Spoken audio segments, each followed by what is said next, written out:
Okay, Monday we're starting. We're going to do some stoichiometry with solutions. Nothing new except a different way to find moles in order to get to the mole bridge. That's the only thing different.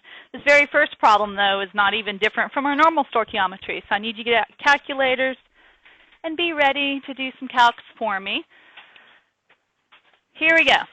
Calculate the mass of silver sulfide produced when 18 grams of silver nitrate is added to excess sodium sulfide. What's your gut telling you the first thing you need to do is? Write a balanced equation. Good. So we're going to, if our pen works, calculate the mass of silver sulfide produced. So that's a product when silver nitrate is added to excess sodium sulfide. What does it mean to be excess sodium sulfide? As you need. So what does that also tell us? Good. Silver nitrate is your limiting reactant. So here they're giving us, again, I want you to write down what information we need. We need the mass of silver sulfide, and they give us that this is 18.0 grams. This is in excess. So just like always, typical stoichiometry problem.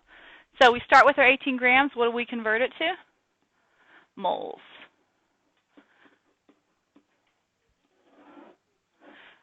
That would help me. Thank you.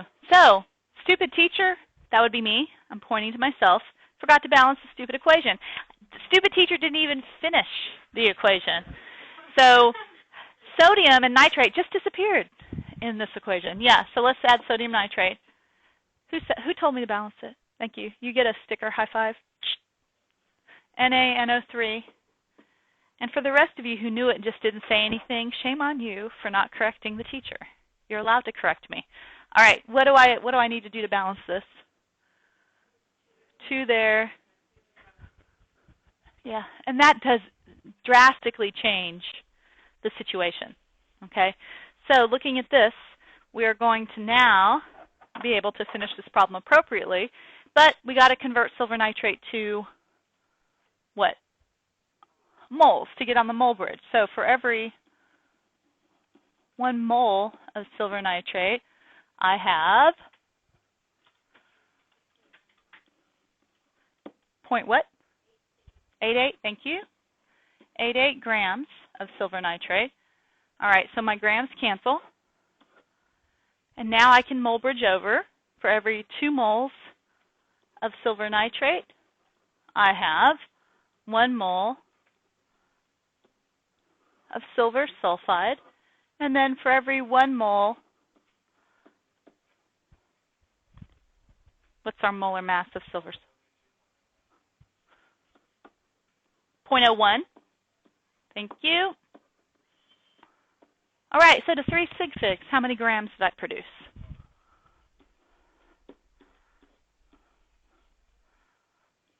Good. So that should not be anything too terribly difficult. Totally stuff you've been able to do. So now we're going to ramp it up just a smidge, and we're going to determine the same thing, but this time we're looking at stuff in solution. Molar mass was wrong. Awesome. I'm so excited how well things are going in this class. I started us out on a roll. So what is wrong with this? Is this your fault, Grant? Wow. Wow. Oh, I see. You divided by 2 instead of multiplying by 2. I got it. So that changes this to, for those of you at home, I'm sorry, my class is stupid. All right. Are we good? All right. Thanks. You know how many people watch these videos out there? Not even like Westlake people. They're going to be like, what an idiot she is. Thanks, guys. Thanks for making me look good. What mass of iron 3 hydroxide is produced when 35 mils of 0.250 molar solution of iron 3 nitrate is mixed with 55 mils of 0.180 potassium hydroxide? What do you want to do? Balance your equation. So we're looking for the production of ferric hydroxide from ferric nitrate. Is me saying ferric screwing you guys up, or are you good with that? That's the high. It gets high, O is low, so that's the +3 KOH. So this time, see, I learned my lesson. I only make the same mistake once. So I'm going to go ahead and finish the equation and balance it. And I'm going to get potassium what? How about nitrate? And if we look, we have 3 hydroxides here, so I'm going to put a 3 there to give us 3 hydroxides. But then that means we need 3 Ks, which is good because that gives us 3 nitrates. So we are balanced. Again, in order for you to see what's going on, always write down what's in the equation so you never have to go, in the problem, so you don't have to go back to it again. And then we are using 30.50 mils of 0.250 molar of this added to 55 mils of 0.108 molar of that. And the question is asking what mass of this is produced. So this is a stoichiometry problem as well, but what do we need to do first? Find our limiting reactant, right? Because we have 2 reactants going on. You guys are going to get very, very, very familiar with this calculation. Moles is going to be equal to the molarity times the liters. I want you to be able to do that without even writing it down. You don't have to show your work on it. I want you just to take the molarity of 0.250 and multiply it by 0.035. We're going to use this so much, especially when we get to acid-base chemistry. So how many moles of ferric nitrate do we have? Give me 3 sig figs. 875. Okay, and then how many moles of KOH do we have?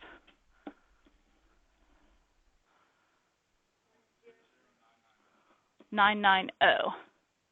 Okay, so these are moles.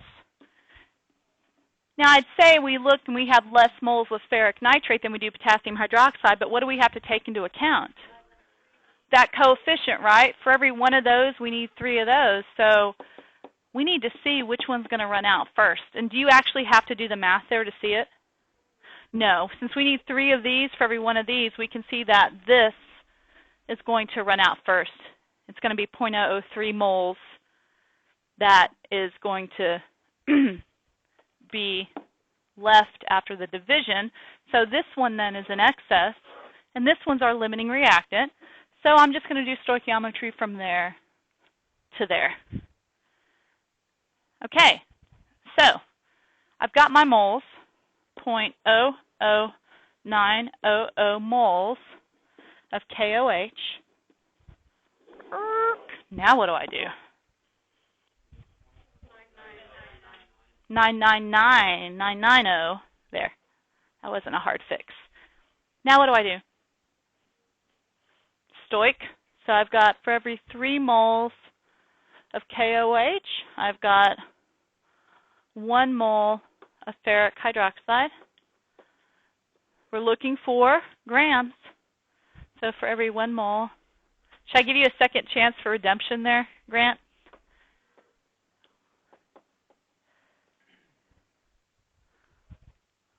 Okay, we're working on it. 106.88. I'm all about fast. That's good. Okay. What did I do wrong? Oh, cripes. Ferric. Did that change? Is this number correct for the 3? Okay. Oh, it's Monday. All right. What do we get 4 grams then to 3 sig figs? 353? And there is our Antwort. It's our answer. Any questions on this one? Okay, the next one's going to refer us back to this. And the next question, why can't I see my arrows there? Okay. Says, from the previous problem, calculate the molarity of the nitrate ions in the solution after the reaction is complete. So y'all look back for me. What was the original concentration of the nitrate, of the ferric nitrate? 5.5? And then how many mils did we use? And then when we figured out moles of the ferric nitrate, what did we get? Okay. And if you remember the reaction, it was FeNO3 3 plus, I literally have the worst memory on the planet. What do we add?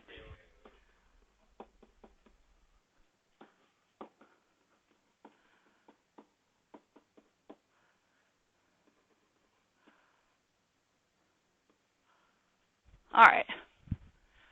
So this is how much we started out with right here, this amount of this. And the question is asking, when the reaction's done, how much nitrate, what's the concentration of nitrate ions in solution? What can you tell me about nitrates in general? Not strong. They're always soluble, right? So, do you see how no matter how much I put in at the beginning, I'm still going to have that much at the end just floating around? Okay? Because even though some of this nitrate will react and create that, that's soluble. So technically in solution, that's this still floating around, right? So at the end of the day, we just need to find the concentration of nitrate in the original solution. Does everyone understand why? Because that's going to be the constant amount of nitrate the whole time, because it's always soluble and it's always just going to sit there as a spectator. All right? However, when we started with this 0.250 molar of this thing, we added it to a certain amount of that. How much KOH did we add to it? Look back. 55? 55 mils. We added it to 55 mils of KOH. What did the 55 mils of KOH do to the concentration of ferric nitrate? What is that called? What did you do to it? You diluted it, right? So what we need to do is find the concentration. Remember, those concentration can be shown by brackets. Find the concentration of this stuff after dilution. Once we know the concentration of the ferric nitrate after the dilution, then we can just find the concentration of the nitrate. Because for every one of these, there's 3 of those. So we need to do a dilution. What was that dilution equation? Yeah, MV equals MV. So what is our original concentration of our ferric nitrate? 0.250. And how much of it did we use? 35 mils. We want to know the concentration after we diluted it. And what did we dilute it to? 90 mils, right? Why? Because we added the 35 to the 55. So this is going to give us our concentration after the dilution, which turns out to be what? Whoa. 0.0972 moles per liter. This is of the whole kit and caboodle, ferric nitrate. If that's the solution concentration of the whole thing, what would be concentration of just the nitrate then? 3 times that exactly. And I'll write it out stoichiometrically so you can, in dimensional analysis, so you can see it. But if we have 0.0972 moles per liter of this ferric nitrate, this is for every 1 mole of ferric nitrate, and you don't have to show all of this every time, I'm just showing you how it goes, there's 3 moles of just our little nitrate ions. So this gives us moles of nitrate per liter. So when we multiply by 3 to 3 sig figs, how many is that? 292 moles per liter of just the nitrate ions.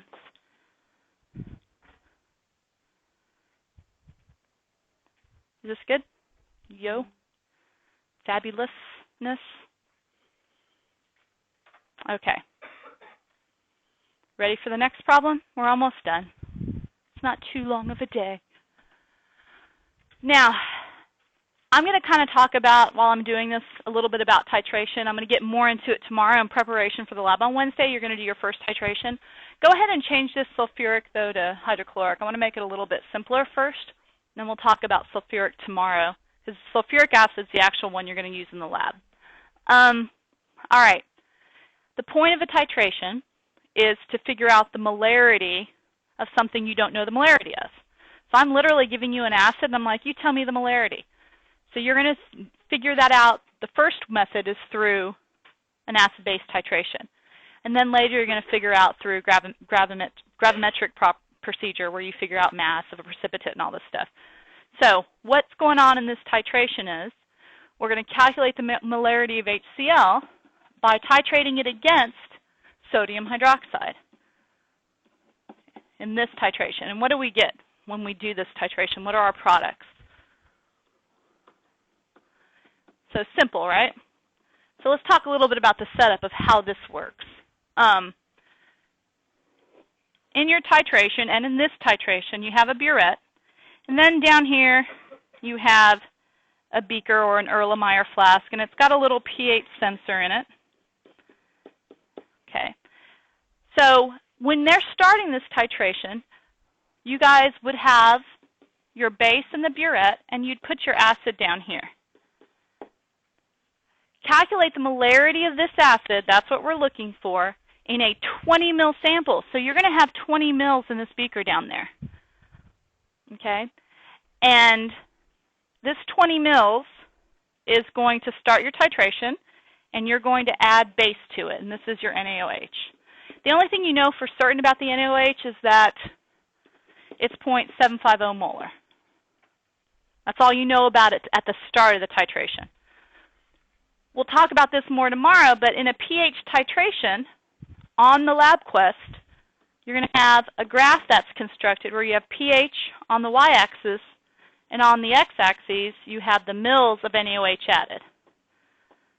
Okay. So when you start your titration, your pH sensor is just reading the pH of the acid. Who remembers, is that a high or a low pH, acidic? Low pH. So you're going to start your titration, and it's going to go do-do-do-do-do, and all of a sudden it's going to jump up like this, and it's going to flatten itself out. This is a typical titration curve. That's what it looks like. What you're looking for on this curve, and I'll talk about it more tomorrow, you're basically looking for the derivative of this function. For those of you in calculus, you're looking for the point of the steepest slope, the highest inflection, which happens to be in the middle of this sharp rise. So all you're going to do is find the middle of the sharp rise and figure out what mils it took to get to that point. This is called the equivalence point. At the equivalence point, your moles of base is equal to the moles of acid. Okay, so what? What do I mean by that? Well, what I mean by that is you're going to find this volume, and you're going to know that's how much it took to exactly neutralize the species. And they gave it to you here. 18.5 is what they experimentally determined to be the mils at that point. So now you know this. Okay? So we're going to treat this kind of like a stoichiometry problem. We know we needed 18.5 mils of this, and we know it's 0.750 molar. What can we get from these two pieces of information? Moles. Somebody tell me what those moles are.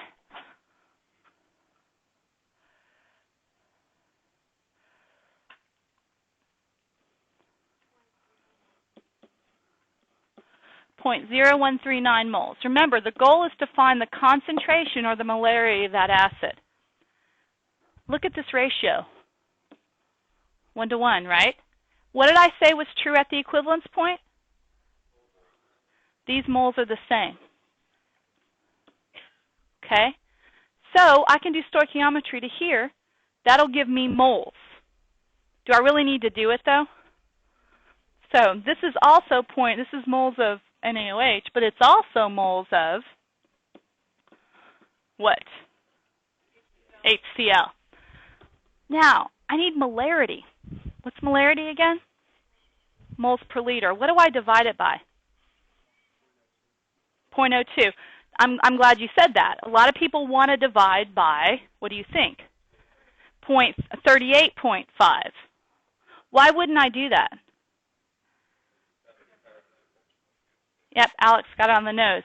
By dividing by 20, we're finding the concentration of the original acid we put in there, and that's what we're looking for. We're not looking for the concentration of the acid after I'm done with the titration and have added my 18.5 mils. I'm looking at it at this point. So I'm going to divide this by 0.0200 liters, and so what is my concentration of HCl? Point what? 695. And that is the moles per liter of our acid. So you're going to be doing this type of calculation a lot in this class. I'm baby stepping it with you. Tomorrow I'm going to show in the presentation how to set up all that equipment that I was talking about. All right? Okay, let's do one now without the drawing all the equipment. We'll just do the math real quick and try it out again. How many grams of barium hydroxide are contained in a 25 ml solution if 16.52 mils of 0.850 molar HCl are required to completely neutralize a sample? Now we're going to kind of reverse it. We're going to titrate to find the concentration of a base, okay? So we'd have the base in the beaker, and our curve would look like this time because we'd start with a high pH. But it's the same process. We're just going to go ahead and write a balanced equation. So we want to know grams of barium hydroxide are contained in a 25.00 mil sample, and we're neutralizing this with HCl. And so we get water and barium chloride, and then we have 2 hydroxides and 2 H's on that thing. Okay. To neutralize, we use 16.52 mils of this, and it was 0.850 molar. Okay, so what do we find first? Moles of HCl, and we divide 0.01 or multiply 0.01652 times 0.850. What do we get? 366.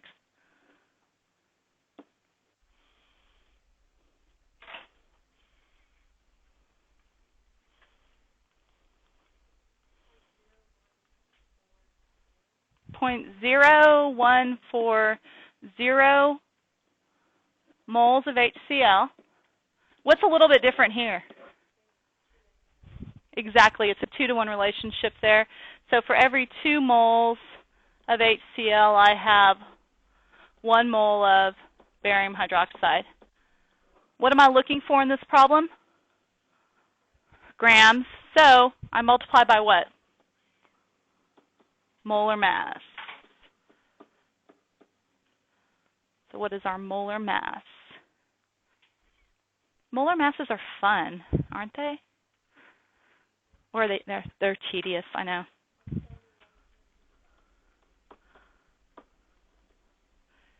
Okay. And what do we get to 366 for our final grams?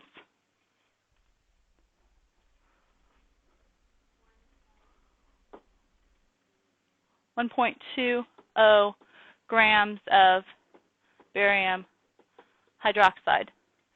Is anybody wigged out by the fact that we did not use that 25 mils? Didn't bother anybody? Well, good.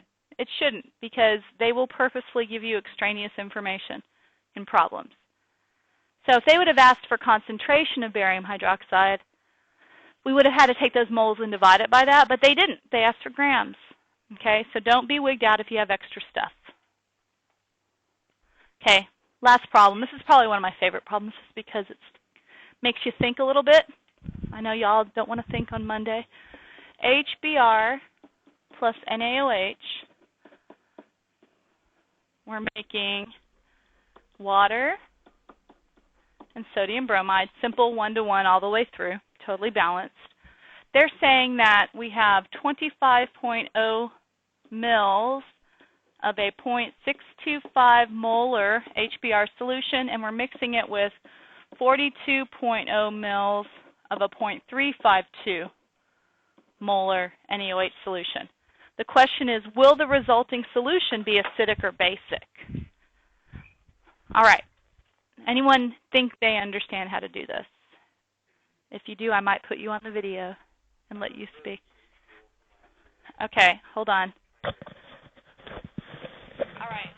This is Alex, and he's going to, what's the pH rule? It was 10 to the negative concentration, right? Right, but we don't have to go that hard, that difficult. Let me think of a way to rephrase that. He's correct. It's 10 to the negative something, but we don't need to. We're looking at basically whether or not it's acidic or basic. We don't need an exact value. Does anybody else want to give it a try? This is Caroline.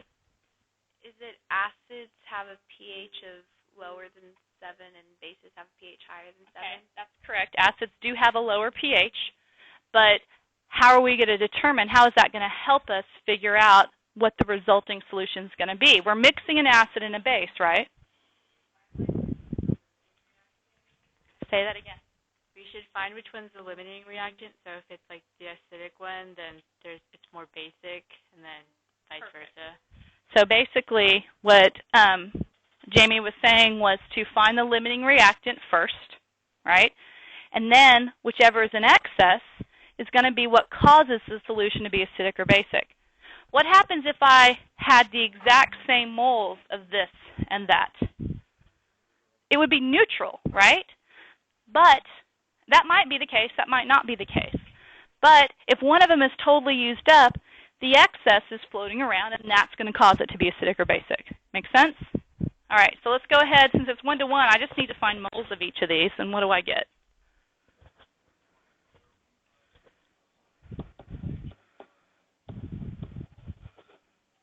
Oh, slow down, Grant. 0.0147?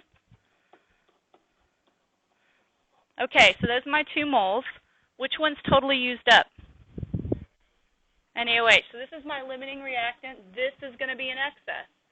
So after we're done, how many moles are we going to have floating around? Like 0.001-ish moles of this guy floating around, making it what?